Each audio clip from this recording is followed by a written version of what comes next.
The cursed Pharaoh's tomb.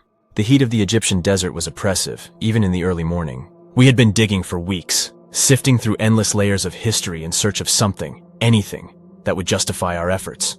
Our expedition leader, Dr. Lawrence, had grown increasingly impatient, but I, like the rest of the team, could feel the anticipation building. We were close. One of the local workers, a young man whose name I never caught, shouted from the bottom of the pit.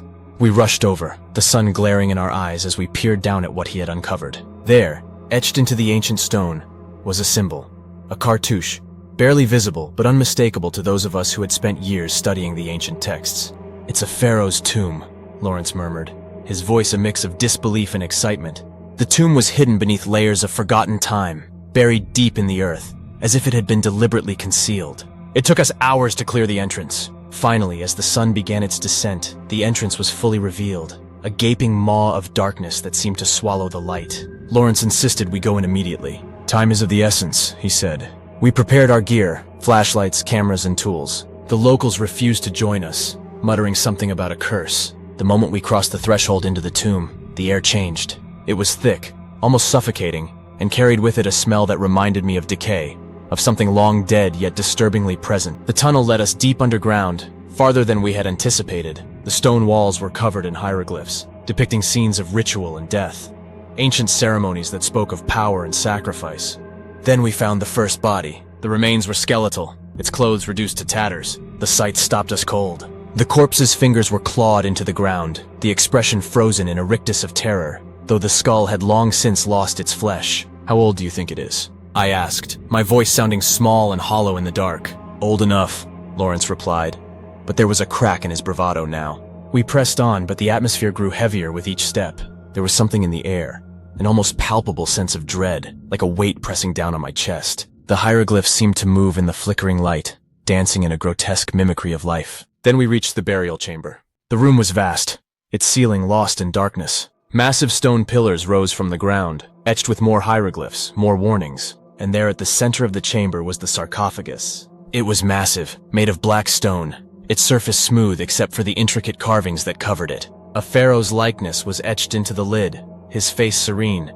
Yet there was something unsettling in his eyes, an arrogance, a defiance that made my skin crawl. Lawrence moved toward it with reverence, almost as if he were in a trance. We all felt it now. The wrongness of this place. The sense that we were trespassers in a realm not meant for the living.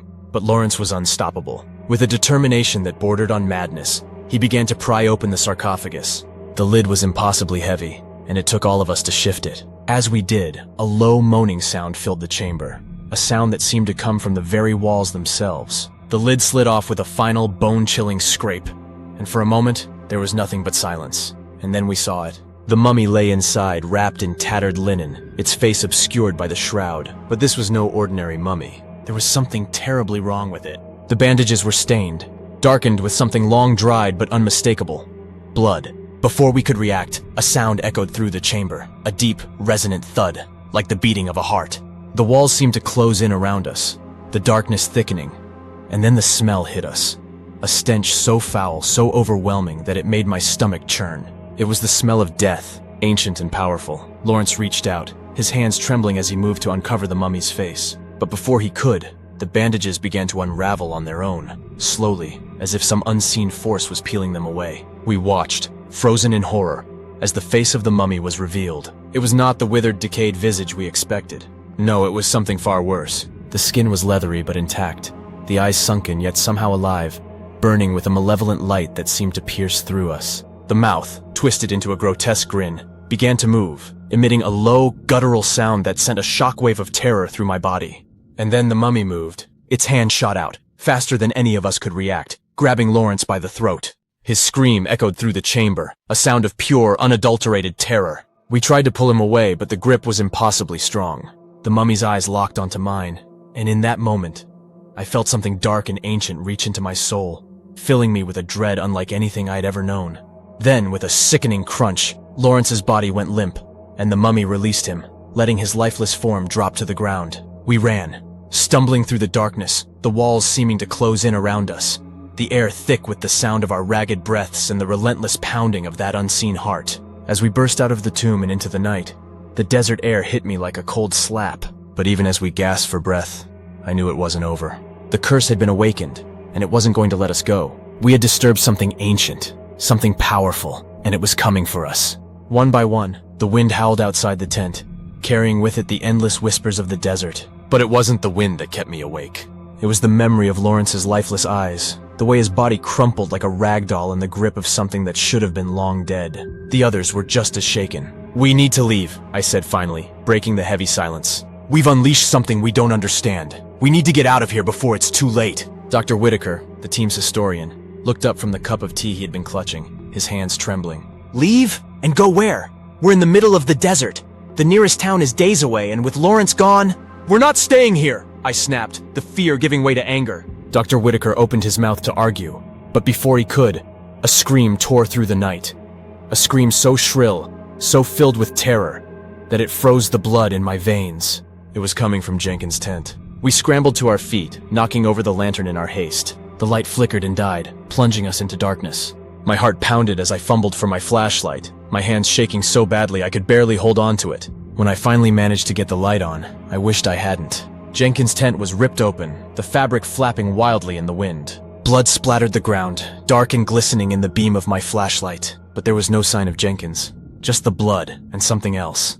Deep claw-like marks gouged into the earth, leading away from the camp. "Oh God!" Whitaker breathed, his voice trembling. What could have done this? The marks in the ground, the blood, the scream. It all pointed to one thing. The curse. I felt a cold dread settle in my gut, a sickening realization that this was only the beginning. We had disturbed something in that tomb, something ancient and evil, and now it was hunting us. "Where's Collins?" I whispered, suddenly realizing we hadn't seen our photographer since the chaos started. We found him in his tent, huddled in the corner with his camera clutched to his chest. His eyes were wide and glassy, his face pale as death. He didn't respond when we called his name, just stared straight ahead, his lips moving soundlessly. "Collins, snap out of it!" I shook him, trying to bring him back to reality, but he didn't seem to register my presence. Instead, he began to mumble, his voice barely audible over the wind. "It's coming. It's coming for us. We never should have opened it. We never should have..." I shook him harder, desperate to get through to him, but he was lost in his own mind, trapped in whatever horror he had witnessed. I glanced at the camera in his hands, the lens cracked, and something inside me urged me to take it. Maybe there was something on the film, something that could help us understand what was happening. I pried the camera from his grip and slung it over my shoulder. Whitaker helped me get Collins to his feet, though he was barely able to stand on his own. We needed to get out of here, but as we stepped out of the tent, the wind suddenly died. The desert fell eerily silent, the kind of silence that makes your skin crawl, like the world itself was holding its breath. And then, we heard it. A low rumbling sound like distant thunder, except it wasn't coming from the sky. It was coming from the ground beneath our feet. I looked around, panicked, trying to find the source, but there was nothing, just the endless expanse of desert stretching out in every direction. And then I saw it. In the distance, just beyond the ridge where the tomb lay, the sand began to rise, swirling up into the air like a dust storm. Except this storm had a shape, a massive looming figure that towered over the dunes. It moved with purpose, the sand swirling around it like a shroud, its eyes glowing with an unnatural light that cut through the darkness. "It's him," Whitaker whispered, his voice barely more than a breath. "The Pharaoh. He's alive." The figure began to move toward us, each step shaking the ground beneath our feet. "Go, we have to go!" I finally managed to shout, snapping out of my paralysis. We turned and ran, Collins barely able to keep up as we dragged him along. The sand whipped at our faces, the wind howling once more as the figure pursued us, gaining ground with terrifying speed. I could hear it behind us, the deep rumbling growl growing louder, closer, as if the very earth was groaning under its weight. We made it back to the vehicles, but the keys were gone. Lawrence had them, and he was back in the tomb. We couldn't stay here. The figure was nearly upon us, its presence a tangible force that pressed down on us, crushing the air from our lungs. "Into the desert!" I shouted, knowing it was a desperate, almost suicidal move. But there was no other choice. The desert was vast. Maybe, just maybe, we could lose it in the dunes. We ran, stumbling over the sand, our breaths ragged and desperate. The figure was close now, so close I could feel the ground vibrating with each step it took. Suddenly, Collins screamed, a high, keening wail of pure terror. I turned just in time to see him being dragged down into the sand, his body disappearing as if the earth itself had swallowed him whole. His scream cut off abruptly, leaving nothing but the sound of the wind and our own panicked breathing. Whitaker and I kept running, our legs burning with the effort. but I could feel it, could feel the figure's presence growing stronger, could hear the low rumbling growl that seemed to reverberate through my bones. And then, just as it felt like the terror would consume us, the ground beneath us gave way. We fell, tumbling down into the darkness, the sand cascading around us like a river. I hit the ground hard, the impact jarring every bone in my body. Whitaker landed beside me with a sickening thud. And for a moment, there was only darkness and the sound of our labored breathing. I fumbled for my flashlight, the beam flickering weakly as I shone it around. We had fallen into some kind of underground chamber, the walls smooth and cold to the touch. Hieroglyphs lined the walls, more warnings, more depictions of death and destruction. And then I saw it. At the far end of the chamber, half buried in the sand, was another sarcophagus. This one was smaller, less ornate, but the symbols etched into its surface were the same dark, foreboding symbols that had marked the Pharaoh's tomb. Whitaker let out a low, broken sob. It's a servant's tomb! They were buried with their pharaohs to serve them in the afterlife! We're trapped down here with it! This was no ordinary tomb. This was a death trap, designed to ensnare anyone foolish enough to disturb its master. We had played right into its hands. I could hear the faint sound of footsteps, growing louder, echoing through the chamber. And then the sarcophagus began to move. The lid slid open with a low, grinding sound, revealing the mummified remains within. But it wasn't the same as the pharaoh. This one was smaller, twisted, its body contorted in a way that defied nature. The bandages were tight, binding its limbs in a grotesque parody of life. It sat up slowly, its head turning toward us, the empty eye sockets staring into my soul. And then it spoke, not in words, but in a voice that filled the chamber. A voice that seemed to come from everywhere and nowhere all at once. You have awakened us. Now you will join us. The mummified servant began to crawl out of the sarcophagus, its movements jerky, unnatural. Whitaker backed away, his breath coming in short, panicked gasps. But there was nowhere to go. The figure from the desert was above us now, its presence a looming shadow that blocked out the light. The walls of the chamber began to close in, the air growing colder, thicker, as if the very life was being drained from the room. I could feel it, the curse, the ancient power that had been lying in wait for centuries, now unleashed upon us. There was no escape, no hope. We had been marked from the moment we entered that tomb. The last thing I saw before the darkness swallowed us whole was the twisted grin on the mummy's face, the promise of eternal suffering in its hollow gaze. And then there was nothing. When I opened my eyes, I was engulfed in darkness. For a moment, I thought I was dead, but the cold, hard surface beneath me told me otherwise. My head throbbed with pain, my thoughts muddled and slow, but one thing was clear. I was still trapped in that cursed tomb. The air was thick and stale, reeking of decay and something far worse, an ancient, oppressive presence that seemed to seep into my very bones. My fingers brushed against the cold stone floor, feeling the coarse texture of sand beneath my skin. The memories of what had happened came flooding back. The tomb, the figure, the servant's mummy. But something was different now. The oppressive dread that had nearly suffocated me before had grown stronger, more tangible, as if the very darkness around me was alive. I sat up slowly, my body aching with every movement. The chamber was still pitch black, my flashlight long since dead. I could hear the faint sound of breathing, shallow, panicked breaths that weren't mine. Whitaker, Whitaker, I whispered, my voice barely audible over the heavy silence. There was a rustling sound, followed by a low moan. I crawled toward the sound, my hands groping through the darkness until they found the trembling form of Dr. Whitaker. His skin was cold and clammy, his clothes soaked with sweat. He was mumbling to himself, his words a garbled mess that I couldn't make out. Whitaker, it's me. We're still alive. We need to find a way out of here. My voice was trembling, but I tried to keep it steady. I had to hold on to some semblance of hope, even though the oppressive darkness made it feel like there was none left. Whitaker didn't respond, just kept mumbling, his eyes wide and unfocused. I shook him gently, trying to snap him out of it, but it was no use.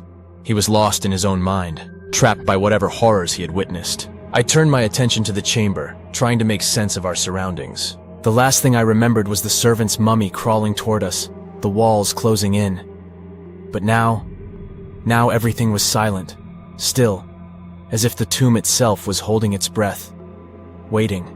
I groped around in the darkness until my fingers brushed against something cold and metallic. Colin's camera. I'd forgotten I still had it.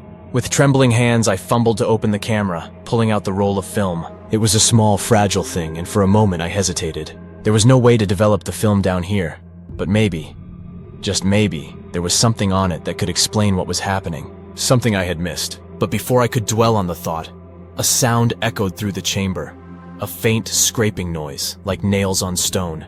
My heart leaped into my throat as I turned toward the source of the sound, my breath catching in my chest. The darkness seemed to shift, the shadows coalescing into something solid. Something that moved with a slow, deliberate purpose. I could feel it before I saw it. The presence, the malevolent force that had been stalking us since we entered the tomb. The servant's mummy. It was standing at the far end of the chamber, its twisted form barely visible in the faint light that seemed to emanate from the walls themselves. The bandages hung loosely from its body, the flesh beneath rotted and decayed, yet somehow still animate. Its hollow eyes locked onto mine, and I felt a wave of cold dread wash over me, freezing me in place.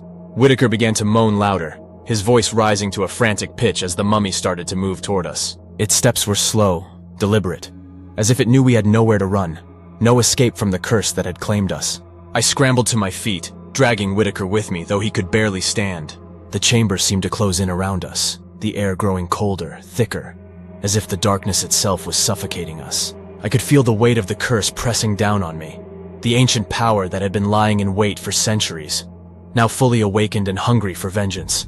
"We have to move," I whispered, my voice shaking with terror. "We can't stay here." But Whitaker was beyond reasoning. His eyes glazed over with fear, his body trembling uncontrollably.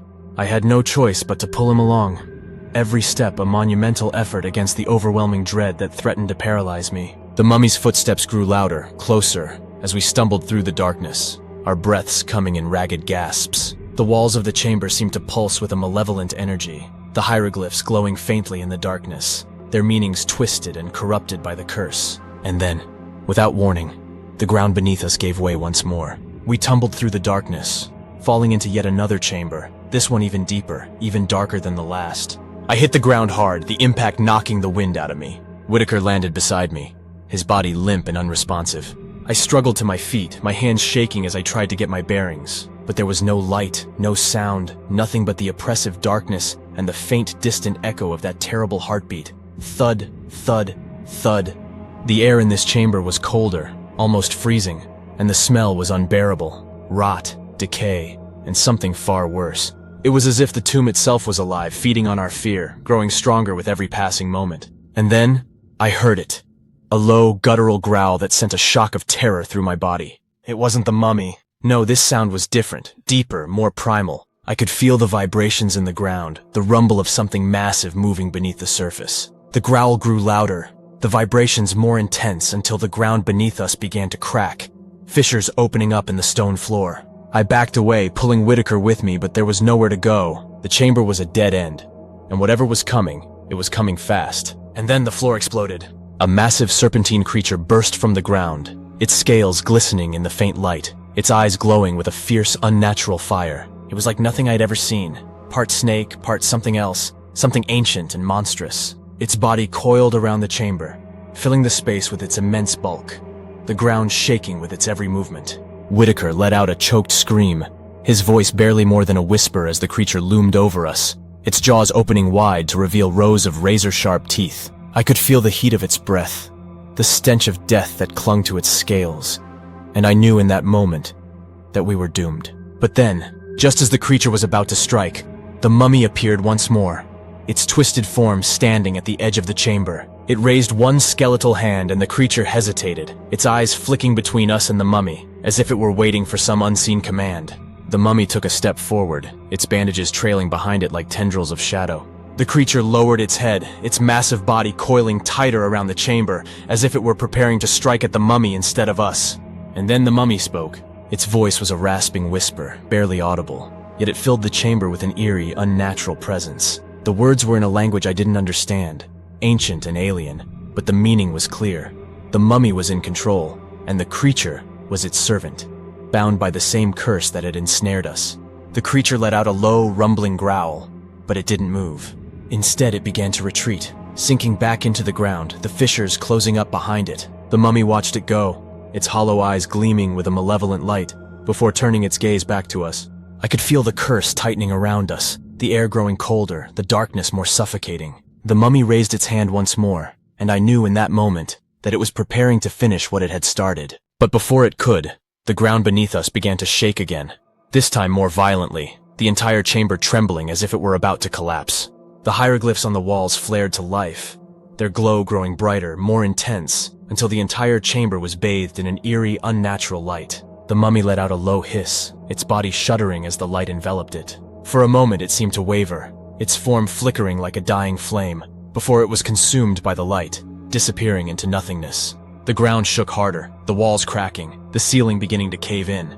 I grabbed Whitaker, dragging him toward the only exit I could see, a narrow passage that had been revealed by the shifting stone. We stumbled through the passage, the walls closing in around us, the sound of the tomb collapsing behind us. The light was fading, the darkness creeping back in, but we kept moving, driven by the primal instinct to survive. Finally, after what felt like an eternity, we emerged into the open air. The cold night air hit me like a blast of ice, the stars twinkling above us in the clear desert sky. But there was no relief, no sense of safety. The curse was still with us, still watching, waiting. The desert night was unnervingly quiet, the stars above indifferent to our terror. We had escaped the tomb, but the cold grip of the curse still clung to us, a malignant presence that refused to let go. Whitaker was barely conscious, his body shivering uncontrollably despite the warmth of the desert air. I knew we couldn't stay here. The curse was still active, still hunting us. But where could we go? The vehicles were back at the camp, but Lawrence had the keys, and Lawrence was dead. I turned, scanning the endless expanse of the desert, hoping for some sign, some miracle that would guide us to safety. And then in the distance I saw it, a faint flickering light barely visible against the horizon. It was coming from the direction of the camp, but there was something unnatural about it. Something that sent a shiver down my spine. Still, it was the only sign of life, or death, that I could see. "We have to get to the camp," I muttered, more to myself than to Whitaker. I wasn't sure if he could even hear me in his state, but I couldn't leave him here. Gripping his arm, I half dragged, half carried him across the sand. The light in the distance, our only beacon. The walk felt like an eternity, every step heavier than the last. The desert stretched endlessly before us. And the light, no matter how hard we walked, never seemed to get any closer. My breath was ragged, my muscles screaming in protest, but I forced myself to keep moving. We had to reach that light. We had to survive. Finally, after what felt like hours, we reached the edge of the camp. The tents were still standing, but the light was gone, swallowed by the darkness. The unease in my stomach twisted into outright fear as I noticed the eerie stillness that had settled over the camp. There was no sign of the other team members, no movement, no sound, nothing but the quiet rustle of the wind. "Stay here," I whispered to Whitaker, lowering him gently to the ground near one of the tents. He didn't respond, his eyes glazed and distant, lost in whatever nightmare had taken hold of him. I stood up, scanning the camp for any sign of life. My flashlight flickered weakly as I moved toward the main tent, where we had stored our supplies and equipment. The flap of the tent was partially open, swaying gently in the breeze. I hesitated at the entrance, every instinct screaming at me to turn back. But I couldn't. I needed the keys. I needed to get us out of here. Stepping inside, I was immediately hit by a wave of cold air, a stark contrast to the desert heat. My flashlight flickered and died, plunging me into darkness. I fumbled with it, trying to get it to work. But it was useless. I was alone in the dark, the oppressive silence pressing in around me. And then, I heard it. A low, wet sound, like something being dragged across the floor. My heart pounded in my chest as I turned toward the sound, my breath caught in my throat. I couldn't see anything, but I could feel it. Something was in the tent with me. Something that shouldn't be there. I took a cautious step forward, the floor creaking beneath my weight. The sound grew louder, closer, and then, just as suddenly as it had started, it stopped. The silence that followed was deafening, an almost physical force that pressed down on me, suffocating in its intensity. And then, a voice, a whisper, barely more than a breath, filled the air around me. "You shouldn't have come here." I froze, the blood draining from my face as the voice echoed in my ears. It wasn't Lawrence's voice, or Jenkins, or anyone from the team. It was something older, something darker, filled with a malice that made my skin crawl. The ground beneath me trembled, the tent shuddering as if something immense was moving just beneath the surface. The darkness seemed to pulse with a life of its own, growing thicker, more suffocating as the voice grew louder, more insistent. "You disturbed the Pharaoh. You brought this upon yourselves." The floor gave way beneath me, and I was plunged into a void of darkness. I hit the ground hard, the impact knocking the wind out of me. The air was thick with dust and the smell of decay, and as I struggled to my feet, I realized with a sinking feeling that I was no longer in the tent. I was back in the tomb. The walls of the burial chamber loomed around me, the hieroglyphs glowing faintly in the darkness. The oppressive weight of the curse pressed down on me from all sides, a suffocating presence that seemed to draw the very air from my lungs. I could hear the heartbeat again. Thud, thud, thud, growing louder, more insistent, as if the tomb itself was alive, pulsing with ancient, malevolent energy. And then I saw them. The figures, half hidden in the shadows, watching me with eyes that glowed with a cold, unnatural light. They were the Pharaoh's servants, the mummified remains of those who had been buried with him to serve in the afterlife.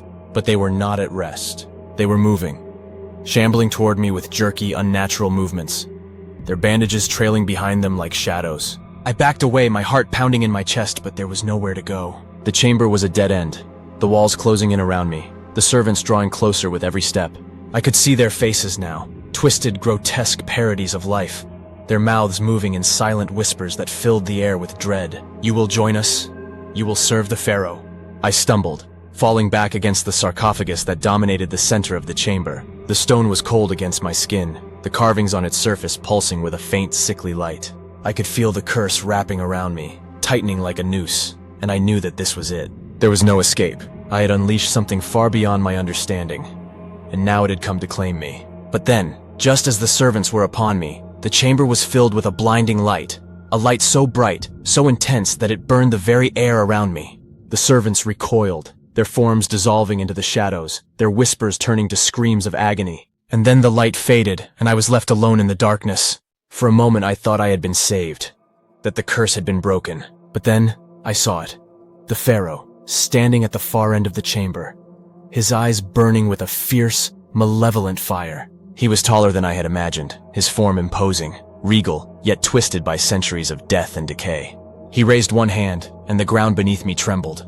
I could feel the curse tightening around my throat, the air growing colder, the darkness closing in. And then, the Pharaoh spoke, his voice a deep, resonant rumble that seemed to shake the very foundation of the tomb. "You have disturbed my rest, and now you will suffer for it." The sarcophagus beneath me began to crack, the stone splitting as if under immense pressure. The hieroglyphs on the walls flared to life, their glow growing brighter, more intense, until the entire chamber was bathed in that sickly, unnatural light.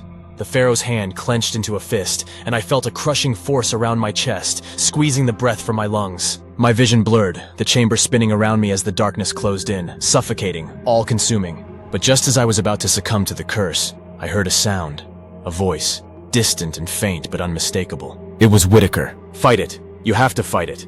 His voice cut through the darkness, a lifeline in the sea of despair. I clung to it, focusing on that one sliver of hope, forcing myself to breathe, to resist the crushing force that threatened to pull me under. The Pharaoh's eyes burned brighter, his hand tightening as he stepped closer, the weight of the curse pressing down on me like a mountain. But I held on, my mind latching onto Whitaker's voice, the sound growing louder, more insistent. "You can't give in. You have to break the curse." With a final desperate surge of strength, I pushed back against the Pharaoh's power, the light from the hieroglyphs flaring brighter, burning the darkness away. The chamber shook violently, the walls cracking, the ground splitting open as the curse fought to consume me. But I wouldn't let it. With a roar of defiance, I broke free of the Pharaoh's grip, the crushing force around my chest shattering like glass. The light from the hieroglyphs exploded outward, filling the chamber with a blinding radiance that obliterated the darkness, banishing the Pharaoh and his servants into the void. And then, as quickly as it had begun, it was over. I collapsed to the ground, gasping for breath, the weight of the curse lifting from my shoulders. The chamber was silent, the oppressive presence gone, the air warm and still. I could feel the sand beneath my fingers, the cold stone of the sarcophagus, but there was no longer any fear, no longer any sense of dread. I had survived. But as I lay there, my body trembling with exhaustion, I knew that the curse was not truly broken. It was still out there, still waiting, and one day it would rise again. The Pharaoh's vengeance would not be denied, but that was a battle for another time. For now, I was alive, and that was all that mattered. I staggered to my feet, the chamber around me still and silent, the hieroglyphs dimmed to nothing but faint carvings in the stone. The curse had retreated, for now, but the tomb still held its secrets, still harbored its ancient malevolent power. And as I made my way back to the surface, back to the safety of the desert night, I couldn't shake the feeling that I was being watched, that the Pharaoh's eyes were still upon me, waiting for the day when he would rise again and claim his vengeance. But that day was not today. For now, I had escaped the cursed tomb, but deep down I knew the Pharaoh's wrath was not finished. The darkness still lingered in the corners of my mind. The ancient power still thrummed beneath the sands, waiting, biding its time. And one day, it would come for me. But until then, I would carry the weight of what I had done, the knowledge that I had unleashed something ancient and terrible upon the world. The curse was not gone. It was simply waiting. The end